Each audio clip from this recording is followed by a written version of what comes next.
September the 18th, 2008, Frankfurt, Germany. A 21-year-old man boarded a plane via Amsterdam to the UK. He had one thing on his mind: murder. He's got gardening gloves with him. He's got a weapon with him. This is premeditated. This is planned. It is very execution-like in style. David Heiss had become fixated with a woman he met over the internet.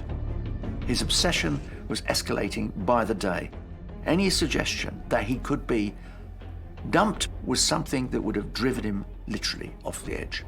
In order for Heiss to be with the woman he loved, he had to eliminate the one man he thought stood in his way, her 20-year-old boyfriend, Matthew. He's going to go from a completely law-abiding citizen to a first-degree killer in 1 second. Heiss stabbed the defenseless man in his own flat 86 times in a cruel and frenzied attack, and then calmly boarded a plane back to Germany. The scene, I can remember it vividly. It was a horrific sight. I've been to lots of scenes of horrific crimes, and this one was particularly bad. Fueled by jealousy and rage, the obsessive online gamer turned into a deadly stalker who would stop at nothing to get what he wanted. All of this makes David Heiss one of the world's most evil killers.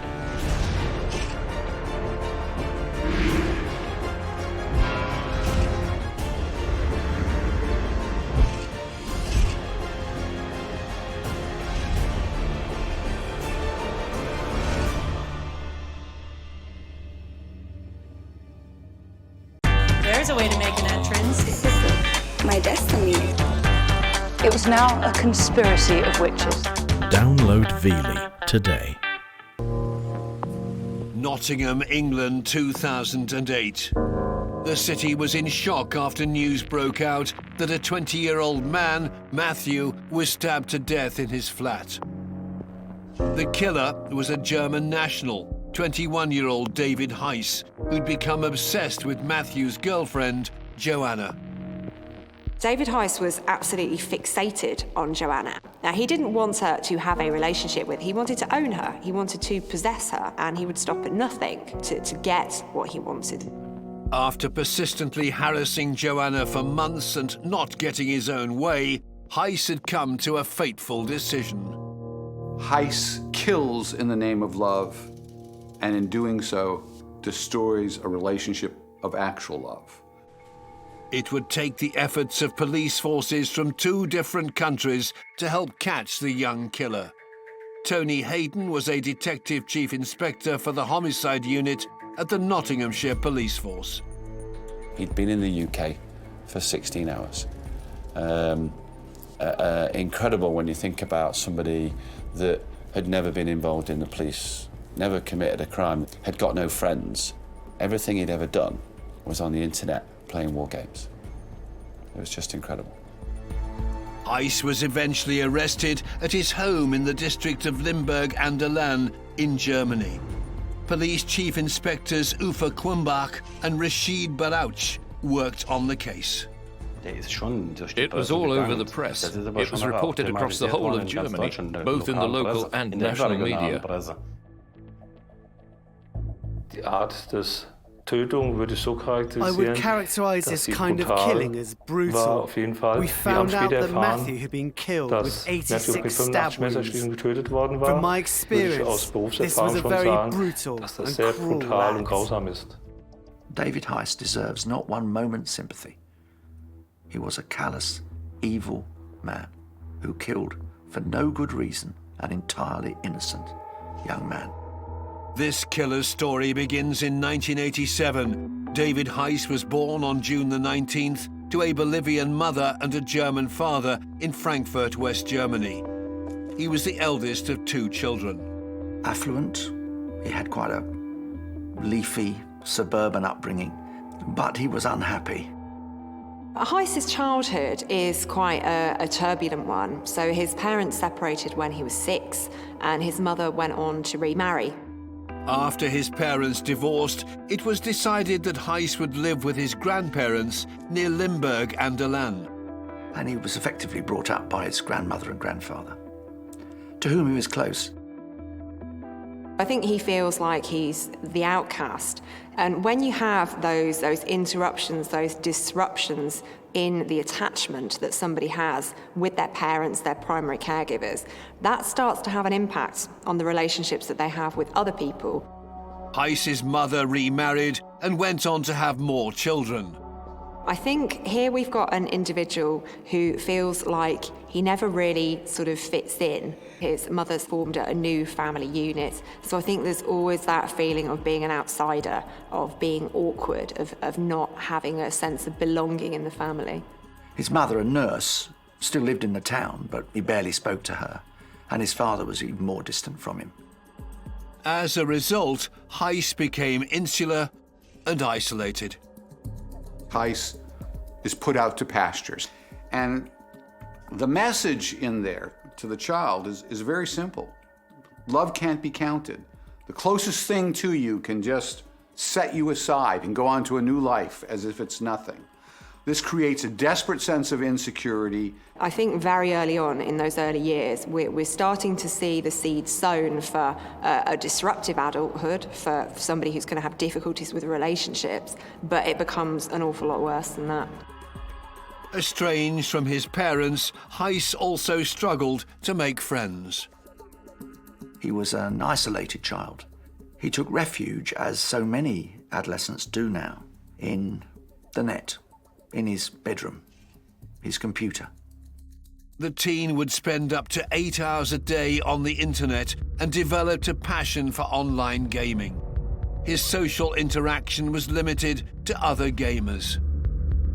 Here's somebody who doesn't have great relationships with his peers, so he seeks solace online. He makes friendships with people in the virtual world, and the virtual world is very different from the real one because you've got a lack of social cues. You've got that lack of kind of eye contact, of seeing a person face to face. And I think this is something that actually suited him down to the ground. At school, Heiss excelled academically, but he couldn't afford to go to university. It was a fact that rankled him. I think he felt from a very early age, that's what I was due. I want to be at a university. He was clearly clever enough, but it wasn't possible. Aged 19, he decided to join the military, but after just 2 weeks he was discharged for not being mentally suitable. Instead, Heiss took up an apprenticeship at a textile dye production company. And in itself, that, coupled with his extraordinarily isolated childhood, turned him into an introverted, unhappy, complicated boy who had never come to terms with any kind of relationship. And things would only get worse for the troubled teen when his grandfather died in 2007. All that he'd held dear seemed to be about to be taken away from him, and he desperately wanted something else to hang on to as well. And that is when Matthew and Joanna entered Heiss's life. At this time, Heiss joined an online wargaming forum called AW Bunker. It was here that he met Joanna, an environmental science student who lived in Nottingham with her boyfriend Matthew, a former physics student. Both were fellow gamers who'd also met online. Later that year, the gaming forum AW Bunker closed, so Joanna and Matthew set up another one called warcentral.com. Joanna is known on the site as Jojo. Matthew's known as Shade. There were others whom he contacts regularly. Increasingly, Heiss's world contracts, so in fact, it simply is on that war game site. Joanna, Matthew, and another individual had taken on the management of a war games forum, and they managed that forum so that people who were involved in certain games could speak to her and Matthew as experts around how to progress in the game. And he becomes obsessed, and there's no other word for it. He becomes inhabited by his fellow gamers. With his newfound virtual friends, Heiss, whose nickname was Eagle the Lightning, joined the new forum. He'd taken a particular liking to Joanna. The fact that she had got ginger hair, he felt that that made her more intelligent. So he had this massive respect for her and became besotted by her. She was a manager of a forum, and that put Joanna up on a pedestal. He was able to find somebody who was really enmeshed in his private world. And he not only found a woman who was living in that world, which is relatively rare, he found a woman who was living in that world as the world's creator. And that's what I suspect made Heiss believe that she was, for him, almost the perfect match. It would be the start of an obsessive relationship that would eventually turn deadly. Although she had a boyfriend, Heiss had begun to stalk Joanna by going through her Facebook account and online journals. He was sending her private messages, which she rebuffed. You know, don't do that sort of thing. I don't need that sort of attention. I'm in a relationship with Matthew, and he wouldn't give up. Here we've got somebody who is completely isolated, and normally when we're forming relationships with people, romantic relationships, we talk to our friends about it, we talk to our family about it, and they act as a bit of a check on our behaviour, and they might say, oh, I think you're pushing things a little bit too fast here, you might want to slow down, that kind of thing. He doesn't have that kind of social filter on his behaviour. Heiss's obsession with Joanna was escalating. Even though he'd never met her in person, in May that year, he declared his love for her. Heiss had become totally obsessed with Joanna and confessed, I love you, Jojo, more than anything else in my life. And he went on, I shouldn't, but I can't help it. And to be honest, it's a great feeling. A great feeling, someone you've never met, you only know on a war game site? It is the most extraordinary thing to say. You know, he has no emotions for reality. It simply exists on the screen in front of him. This is a young man who has lost contact with reality.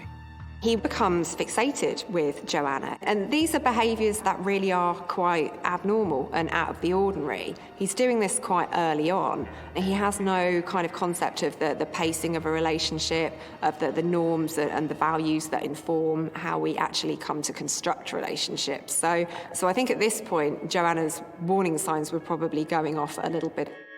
Heiss continued to harass Joanna, and his messages became more intrusive and obsessive.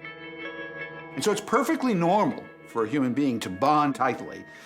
What happens to the stalker is they bond too narrowly, too tightly, too quickly, too completely, and that becomes a pathological bond. And that's what happened for Heiss. Because Heiss bonds with somebody and falls in love not knowing who they are. He falls in love with, what he bonds to, is his fantasy about who she is and what she is. And what's his fantasy? It's his perfect match. Two people who can game forever if we can just get rid of that one little problem, that she's in love with somebody else and living with somebody else. Joanna continued to dismiss Heiss's messages and told him that she was in a happy relationship with Matthew. This only antagonized Heiss, and his fantasies became more sinister, and on the 10th of June, he sent a fellow gamer an ominous message. That is Matthew, Joanna, and David Heiss.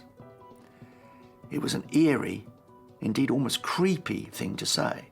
Heiss had now become frustrated with the virtual world. He needed to see Joanna in the flesh. Having got her address from another forum member, on the 21st of June, he made his way to England. Heiss can control his enthusiasm no longer. He has to meet Joanna. Having discovered where they live, in a flat above a pub in Nottingham, he goes to visit them. Uninvited, simply turns up on their doorstep. Heiss just popped out of the side and said, you know, hello, I'm David. There would be no discussion around them coming to see them. None of the other gamers had ever come to see them within the UK. So for someone to come from Germany was really, really extraordinary. He wants to basically follow through that fantasy of a relationship with her that he has in his head and make that a reality. A day before he arrived, Joanna had received a text message from a friend to tell her that Heiss had intended to visit them, but they were still surprised by the unannounced visit. Joanna already knew that this was not right. She really, really didn't like it. But Matthew invited Heiss into their flat. They sat and watched football, and they enjoyed their time together. During that time, Joanna was ringing local hostels to try and find somewhere for Heiss to stay, and couldn't find anywhere. So they decided to let Heiss stay in their flat, which really, again, unnerved Joanna. They're obviously slightly astonished that this man should turn up on their doorstep uninvited, but they take pity on him, and he sleeps on the floor. The sleeping arrangements were far from ideal, especially for Joanna. She relayed a story that as Matthew slept, she lay wide awake, and every time she would look at Heiss lying on the floor in a sleeping bag, he was staring at her. So really, really difficult time for them. Feeling uneasy about their uninvited guest, the next morning the couple found alternative lodgings for Heiss. In the coming days, they did see him, but Joanna was adamant that she didn't want to see him too much, so she sent Heiss off around the country to go and visit some of the other gamers. She thought that was a good idea. And then there was chats behind Heiss's back on the forum, which then Heiss then found out about, which escalated the issues. So that's when it really began to break down. I think Joanna rejecting Heiss is something that he would not have anticipated. I think he's got this very fixed idea of how their relationship is going to go, and I think he is quite knocked back, quite surprised when this isn't a reality. At that time, Matthew began to understand what had been happening, because he'd obviously had conversations with Joanna, he had a conversation with other gamers. They all thought that when they met Heiss that he was a bit strange. He didn't want to talk about the games, he wanted to talk about Joanna. So when he arrived back in Nottingham, they really wanted him to go back home. After spending 3 weeks in the UK, Heiss finally returned to Germany. Meanwhile, Matthew, now fed up with the unwanted attention from Heiss, made his feelings clear with a damning post on the gaming forum. Matthew decided to write a document called The 19 Reasons Why I Hate David Heiss. It was all the things that Matthew had either discovered or felt that he hated about him, and Heiss really, really didn't like that. Furious at Matthew's post, Heiss told a fellow gamer that he had a strong desire to grab his head and smash it against a wall several times. On the 31st of July 2008, just 13 days after he left the UK, Heiss decided to head to England once again. It clearly incensed Heiss enough that he borrowed his uncle's car in Frankfurt and then drove all the way to Nottingham. It's sort of over 600 miles. And it was unannounced again, nobody knew about it. However, things didn't quite go to plan. In the early hours of August the 1st, Heiss crashed his car on the M11 in Cambridgeshire after colliding with a truck.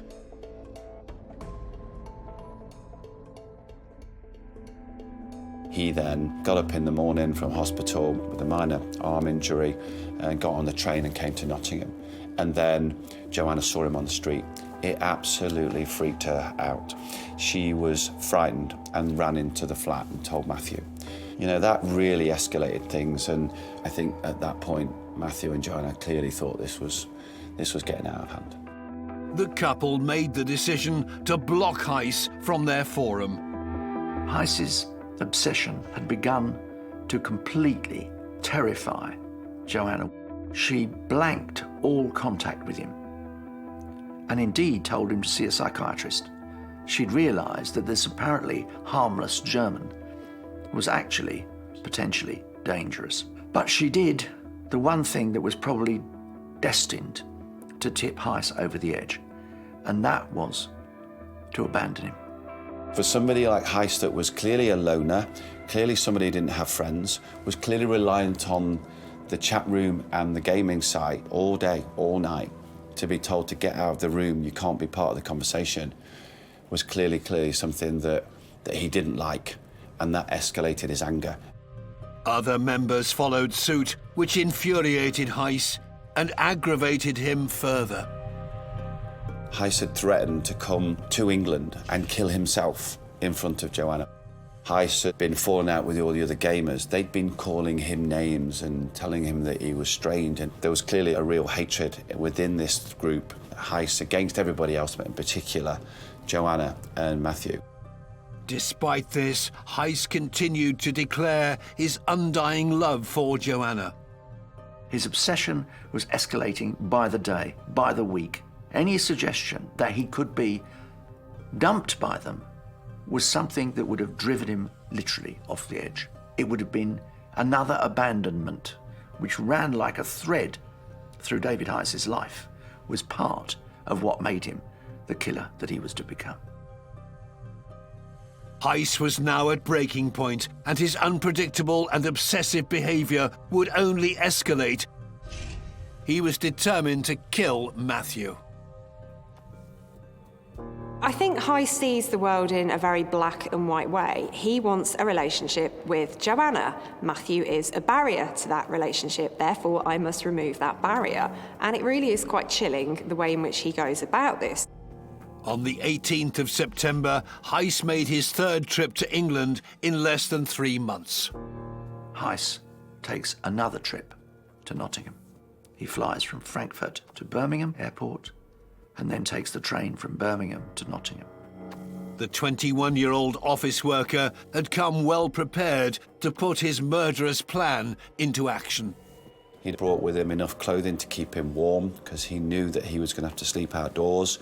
He'd brought a sleeping bag. We have some CCTV footage of him coming to the tram station and becoming really confused because they'd stopped running because he'd arrived too late.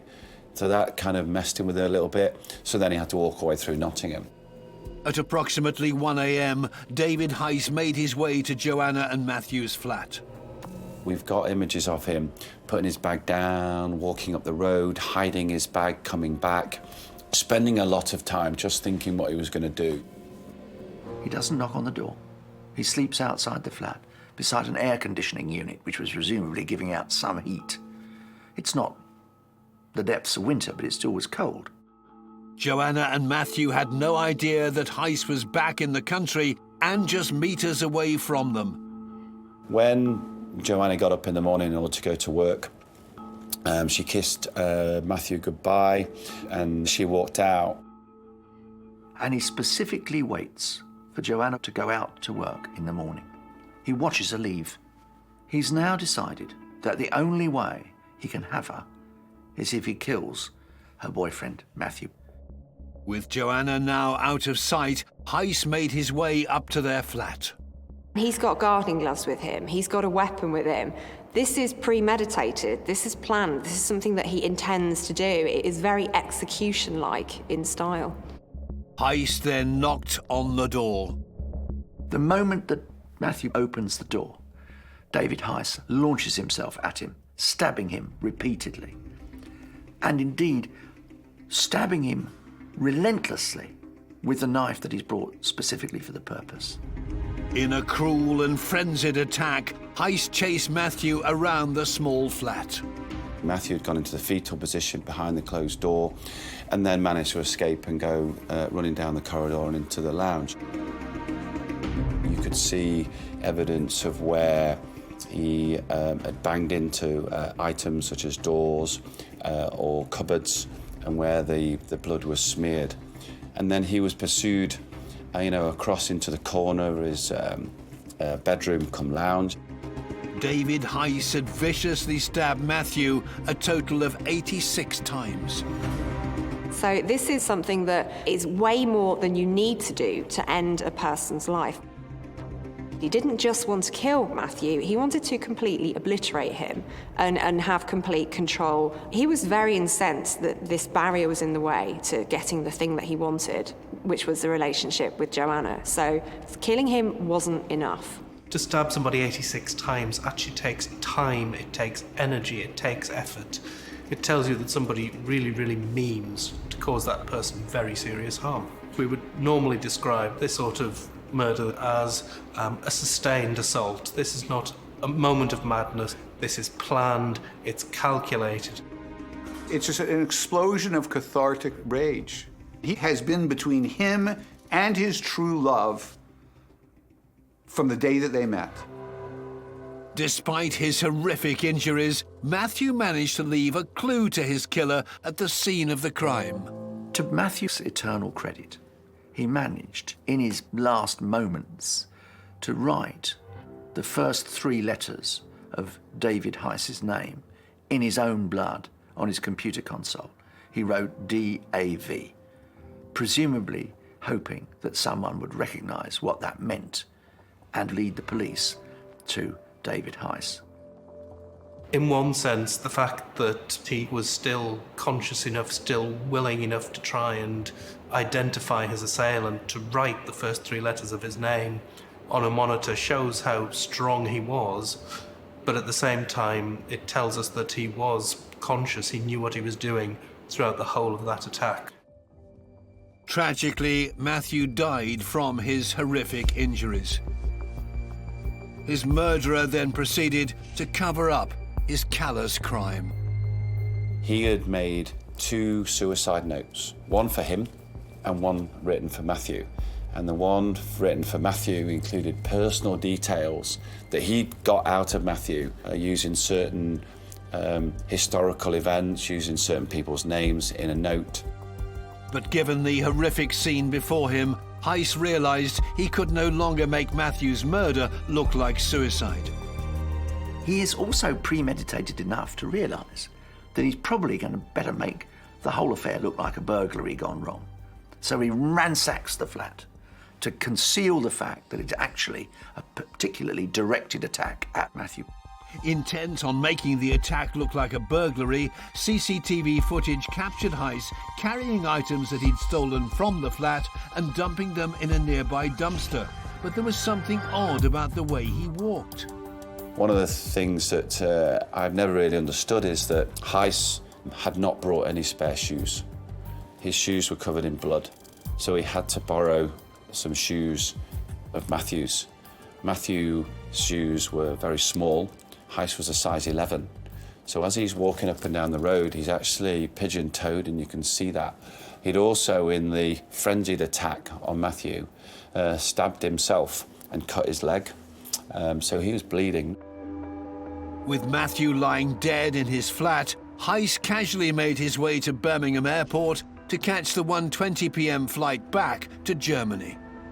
Most people, when they've committed a murder, are so horrified at what they've done, it really knocks them back, and they don't quite realise beforehand, even if it's something that they've planned, the enormity of what they've done, and that they're unable to function normally. So the fact that Heiss can do this shows me that he is a very cold and a very calculating individual.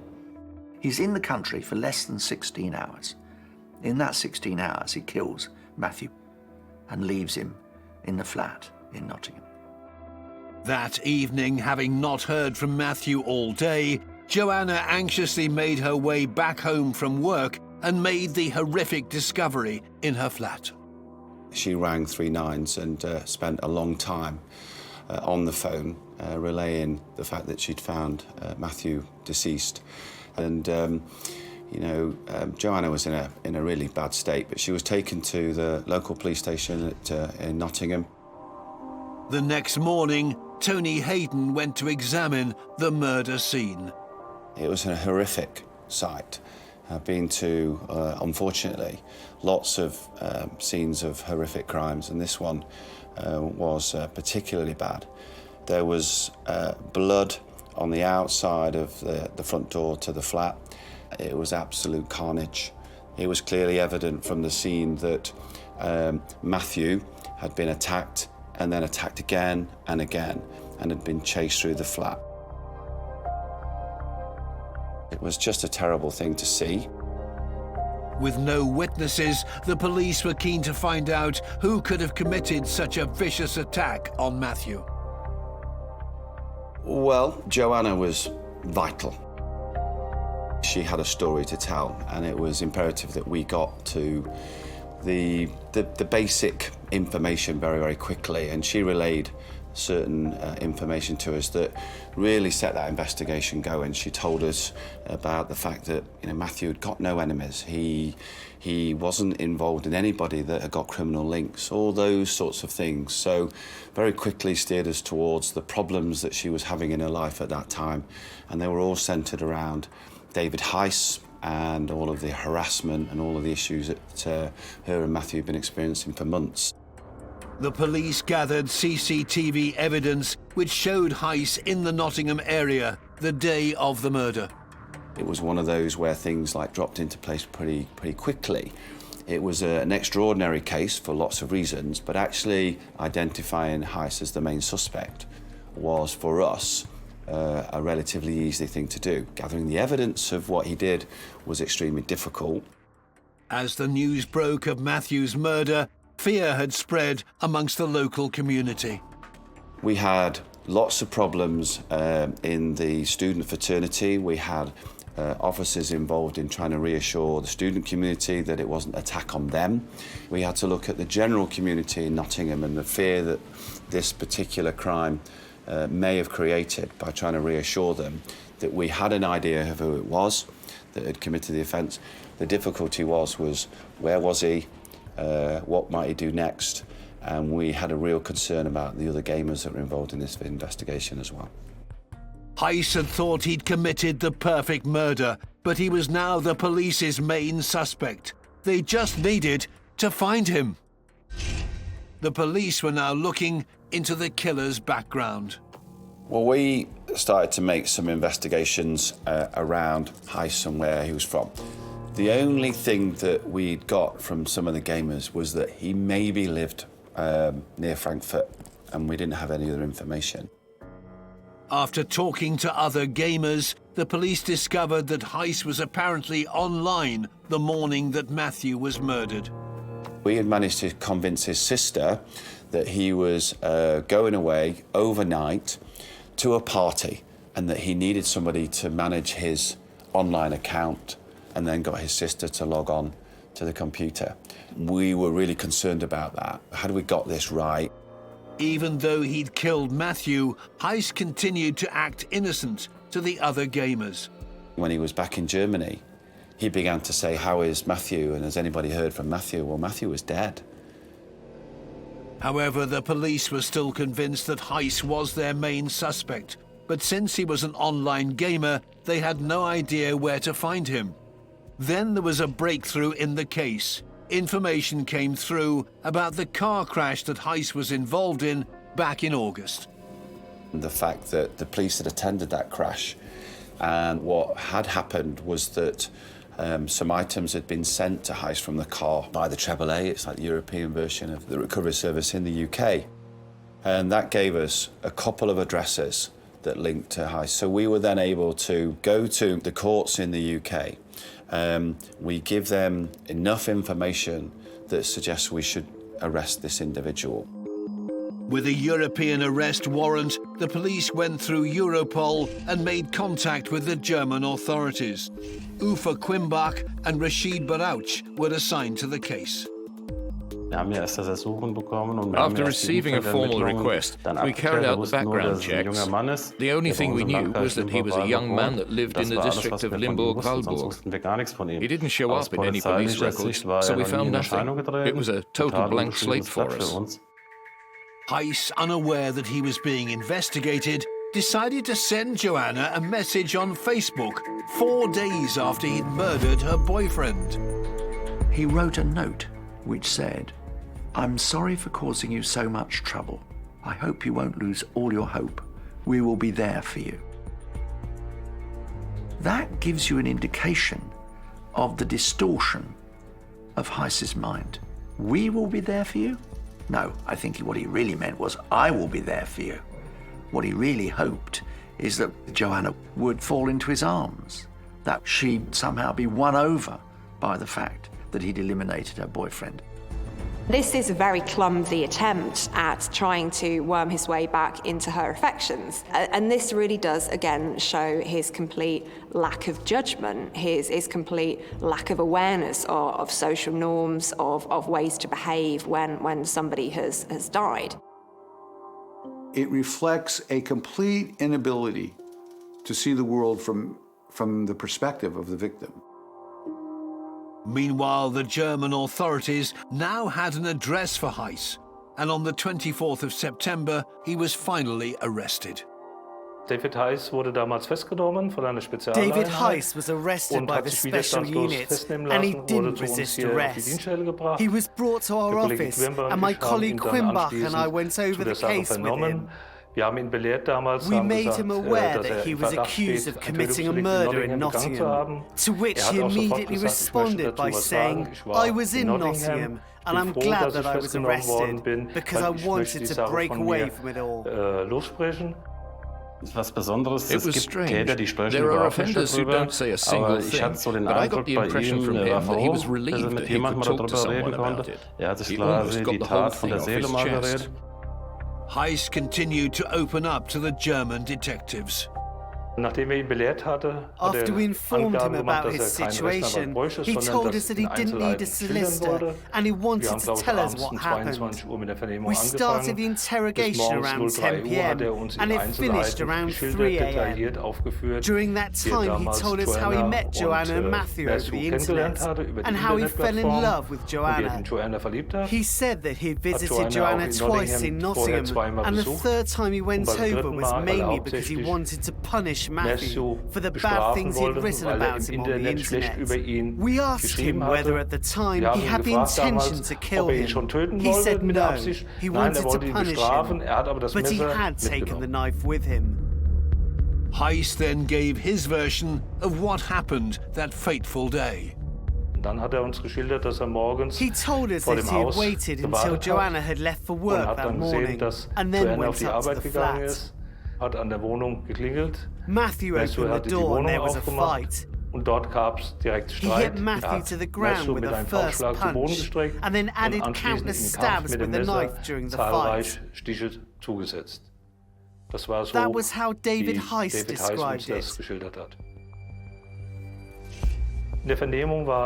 During the investigation, David gave clear details about everything. He had to stop 2 or 3 times because he started to cry. They were genuine tears because he just realized exactly what he had done. Heiss hadn't admitted a murder. He'd admitted that he'd killed Matthew, but suggested that he went there to talk to Matthew and Matthew had attacked him, and he had to stab him in order to defend himself. Tony, along with a German-speaking detective, flew out to Frankfurt on the 25th of September. The German officers received us extremely well. They took us to Heiss's house, and they showed me what they had found. Below his bed was a suitcase. Within the suitcase was blood-stained clothing.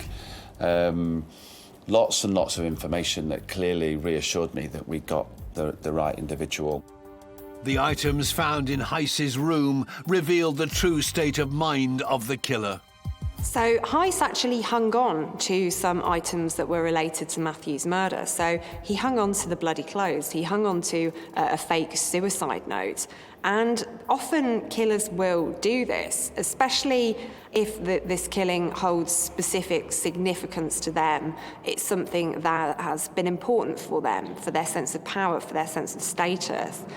And often they will revisit these items. They will relive that moment when they were all-powerful, when they'd got control back. He kept them as a trophy to remind himself that he had dispatched his love rival. But what is absolutely undeniable is that Heiss, who'd got rid of the weapon, found it impossible to get rid of the clothes he wore. Now that says a lot about his delight in the killing of Matthew. On the 25th of November, it was agreed that David Heiss would be extradited to England, and he was charged for murdering Matthew. His trial was set for April 2009 at Nottingham Crown Court. None of Heiss's family attended.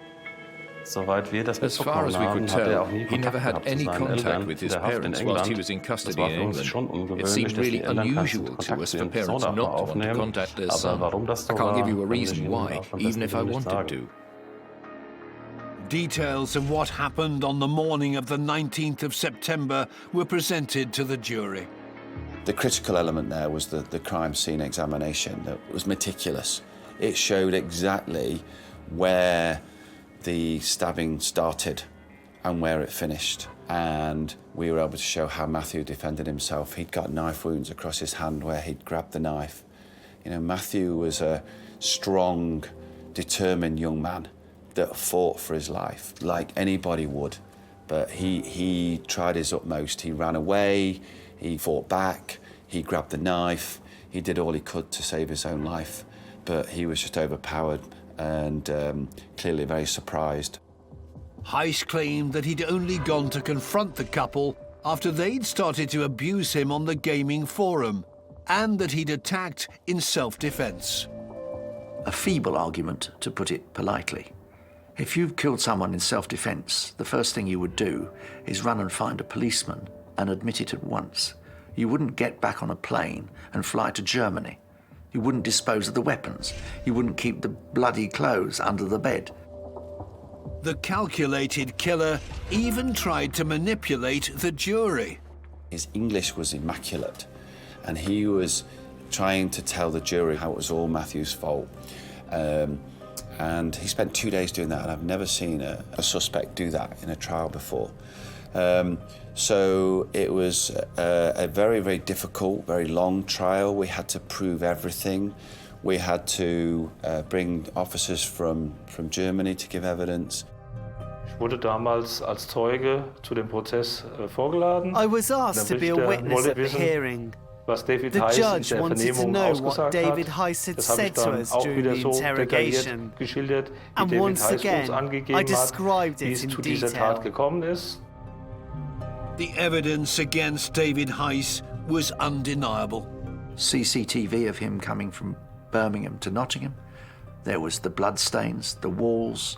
There was elaborate evidence shown to the jury of the spatter. DAV written on the computer screen. The evidence against David Heiss was utterly compelling.